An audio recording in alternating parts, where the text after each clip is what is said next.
نظام آباد کے اسپتال سے 3 سالہ بچے کا کڈنیپ۔ ریاست تلنگانہ کے ضلع نظام آباد شہر میں واقع سرکاری اسپتال سے ایک 3 سالہ لڑکے کا 2 نامعلوم افراد نے اس وقت کڈنیپ کر لیا جب بچہ اسپتال میں فرش پر اپنے باپ کے بازو سو رہا تھا۔ دیکھا جا سکتا ہے کہ ایک شخص بچے کو اپنے کندھے پر لے کر اسپتال سے باہر نکل رہا ہے اور اس کے سامنے ایک اور شخص بھی موجود ہے۔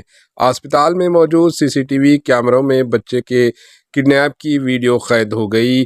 بتایا گیا ہے کہ اسپتال میں ضلع نظام آباد سے تعلق رکھنے والی ایک خاتون ڈلیوری کے لیے آئی تھی۔ اس کا شوہر اپنے 3 سالہ بچے کو لے کر اسپتال میں سو گیا تھا، لیکن نامعلوم افراد نے بچے کا کڈنیپ کر لیا۔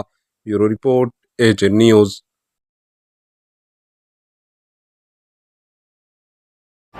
AHA نیوز کو لائک کریں، شیئر کریں اور سبسکرائب کرنا نہ بھولیں۔